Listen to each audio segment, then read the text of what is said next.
morning mga kabady. Ayan na naman si Dogi mga kabady. Nakatawid na naman ng pedestrian lane ang aga-aga eh.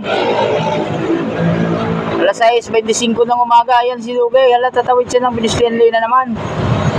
Napakaraming sasakyan mga kabady. Pero tingnan nyo naman oh. Pagkagaling na aso na yan. Ihahatid ko sana pero alam ko kaya-kaya niya na mga kabady. Saan na naman yung papunta?